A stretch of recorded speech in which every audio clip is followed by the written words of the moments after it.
सौभाग्य की बात है कि मंडल साहब जैसे एक महामानव कहना चाहिए, महामानव ने अवतरण लिया। जिस तरीके से डॉक्टर भीमराव अंबेडकर जी ने संविधान की रचना की और दलितों और शोषितों के अधिकारों के लिए मांग की, तो उसी तरीके से लगभग उतना ही रोल जो है वो मंडल साहब का रहा है। लेकिन दुर्भाग्य ये रहा है कि मंडल साहब की जो आयोग की जो रिपोर्ट थी, वो सारी रिपोर्ट अब तक लागू नहीं की गई हैं। बहुत सारी जो उनकी रिपोर्ट है, सिर्फ 2 रिपोर्ट लागू की गई हैं, बाकी रिपोर्ट अभी भी सरकार ने ठंडे बस्ते में डाल रखी हैं। और कहीं ना कहीं पिछड़े वर्ग की जो जातियां हैं उनमें जागरूकता का अभाव है। जो मंडल आयोग की जो सिफारिशें हैं वो अभी तक लागू नहीं हो पाई हैं। तो मुझे ऐसा लगता है कि एक जागरूकता अभियान चलाने की ज़रूरत है, जिससे कि पिछड़ों के बीच में जो इनके मौलिक अधिकार हैं, जो आरक्षण हैं, इनको लेके चेतना जागे और ये लोग अपने अधिकारों के लिए मांग करें और अधिकारों के लिए लड़ाई लड़ें।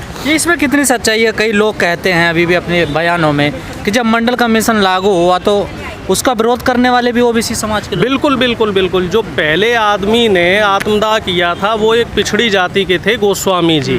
दरअसल था क्या कि आरएसएस ने लोगों के बीच में भ्रांति फैला दी कि अगर आपको आरक्षण मिलेगा तो जो आपके मौलिक अधिकार हैं उनसे आप वंचित हो जाओगे। आरक्षण उसे दिया जाता है जो सामाजिक रूप से दबा हुआ होता है। और पिछड़ों के बीच में अभी भी बहुत सारा जो पिछड़ा वर्ग है, 50% से ज़्यादा, वो अपने आप को अभी भी सवर्णों के बराबर मानते हैं। और जबकि हो क्या रहा है, सवर्ण उनकी हकमारी कर रहे हैं। कैसे कर रहे हैं वो उसका एक मैं 2-3 उदाहरण आपको दे रहा हूँ कि पिछले 2 साल में उत्तर प्रदेश में जितनी भी वैकेंसीज फिल हुई हैं उनमें अगर ओबीसी की कट ऑफ 91 है तो जो सवर्णों की कट ऑफ है वो 80 है या 75 है। अभी जो एग्ज़ाम का रिजल्ट आया है यूपीपीसीएस का, उसमें सवर्ण की जो जनरल जो कैटेगरी है उसकी कट ऑफ है 81 और बैकवर्ड की कट ऑफ है 91।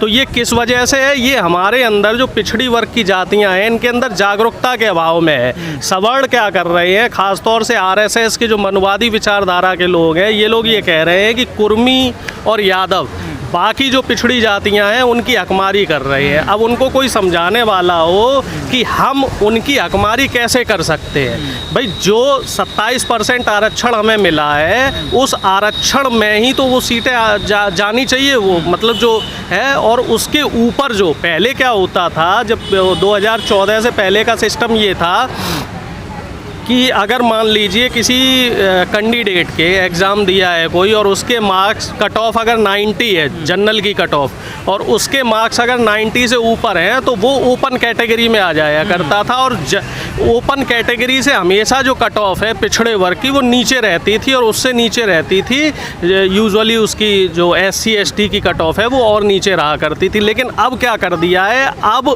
जिस कैटेगरी में आप अप्लाई करेंगे, अगर आपने पिछड़ी जाति में अप्लाई किया है तो आपकी जो मेरिट बनेगी वो पिछड़ी जाति की ही बनेगी, चाहे कट ऑफ आपकी अनारक्षित वर्ग से ऊपर हो जाए। अगर आपने SC ST कैटेगरी में अप्लाई किया है तो जो आपकी कट ऑफ है वो SC ST वर्ग की ही बनेगी।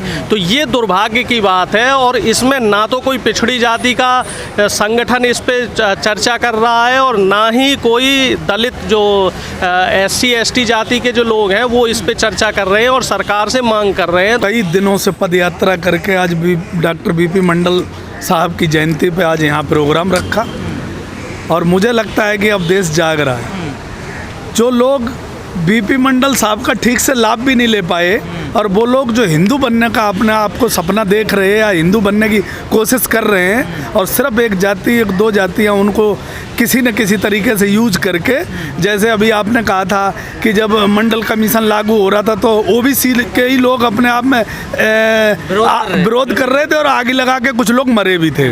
तो ये हमारी जातियों को ज्ञान की कमी है और मुझे लगता है कि BP मंडल साहब को पढ़ना चाहिए लोगों को और ज्ञान प्राप्त करना चाहिए। और जो युवा जनरेशन जो इसमें पदयात्रा कर रही है उसका साथ देना चाहिए। और मुझे लगता है कि जो BP मंडल साहब की अभी रिपोर्टें जो लागू नहीं हो रही हैं या अभी जो कमी है उनके लिए संघर्ष करना चाहिए। और मैं सबसे उत्तम मानता हूँ कि जाति जनगणना देश में बहुत ज़रूरी है। आपने कहा कि हिंदू बनना है, तो क्या हिंदू नहीं है OBC समाज?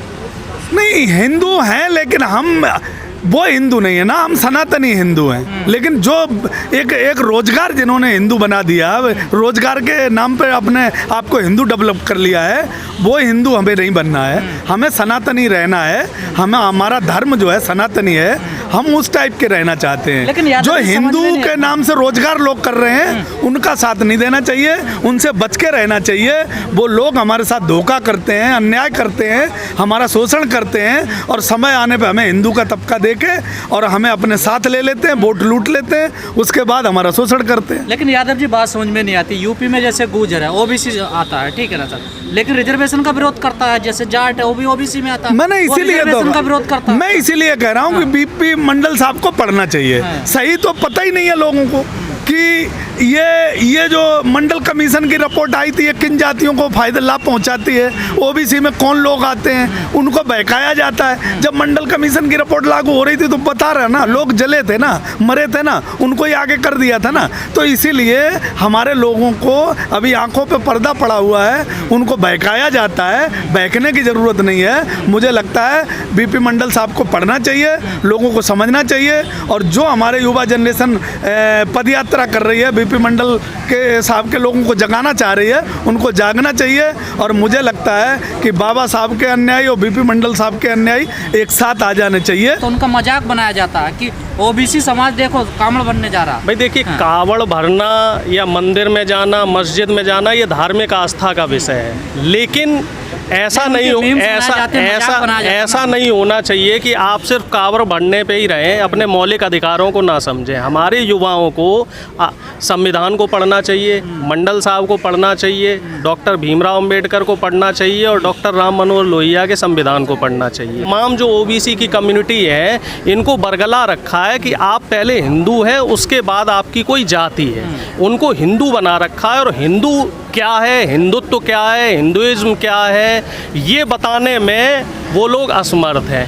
हिंदू कोई धर्म नहीं है। हिंदू जो हमारा जो मुख्य धर्म है वो सनातन धर्म है। हिंदू एक जीने की कला है। हिंदू रीति रिवाज एक जीवन जीने की कला है। और हमारा जो धर्म है वो इतना उदार धर्म है कि हमारे धर्म में बहुत ज़्यादा फ्लेक्सिबिलिटी है, ठीक है। और इसी फ्लेक्सिबिलिटी का और इसी उदारता का इस समय आरएसएस ने फ़ायदा उठाया, और पहले अंग्रेज़ों ने फ़ायदा उठाया था। लेकिन अब युवाओं को जागरूक होना पड़ेगा। और जो राजस्थान से चल के, जयपुर से चल के जो हमारे युवा साथी यहाँ आए हैं पैदल, और पूरे देश में मंडल आयोग की सिफारिशें लागू करने के लिए और जातिगत जनगणना करने के लिए संघर्ष कर रहे हैं, तो हम सभी लोगों को उनका साथ देना चाहिए, तन मन धन के साथ। जो जिस तरीके से साथ दे सकता है उनका साथ दे, एकजुट हो जाएं। और जितने भी यहाँ पे जो यहाँ के सो कॉल्ड हम कहते हैं ना मूल निवासी हैं या बहुजन लोग हैं, तो उनको उनके मौलिक अधिकारों के प्रति सोचना चाहिए। आरएसएस और बीजेपी के जो फैलाए गए प्रपंच है, प्रोपेगेंडा है, उनमें नहीं फंसना चाहिए। समय बदलाव का है। शिक्षा के महत्व को समझें, संविधान के महत्व को समझें, और अपने अधिकारों को समझें। जी यादव जी, मेरा आखिरी सवाल आपसे। लोग कहते हैं कि ओबीसी जो समाज है ना, सबसे ज़्यादा मंदिर में जाता है, सबसे ज़्यादा पाखंडवाद पे विश्वास करता है। बिल्कुल सच है। लोग कहते हैं, सही कहते हैं। हमारे लोगों में अभी कमी है। हमारे लोग शिक्षा भी भगवान के ऊपर छोड़ देते हैं, अपनी मेहनत भी भाग्य के ऊपर छोड़ देते हैं। सबसे ज़्यादा जो है भक्ति भाव में हमारे लोग रहते हैं। मुझे लगता है कि समय आ गया है, आपको जाना चाहिए। मंदिर में रहने वाले लोग भी आज शिक्षा पे ध्यान दे रहे हैं, और जब शिक्षा अगर नहीं होगी तो मंदिर भी नहीं होगा, क्योंकि मंदिर में भी आपको तंत्र मंत्र पढ़ने पड़ेंगे। तो मुझे लगता है कि अब आपको जाग जाना चाहिए।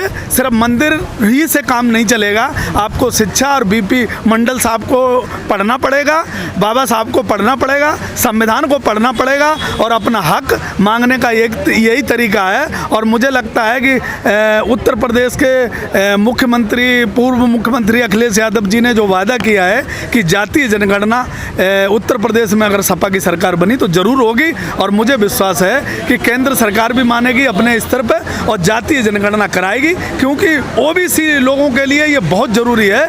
और जितनी भी कास्टें हैं सबको ज़रूरी है, सबको अपना वजूद पता चलेगा, और जातीय जनगणना जिसका जनसंख्या उसको उतना अधिकार, उतना उसको लाभ मिलना चाहिए।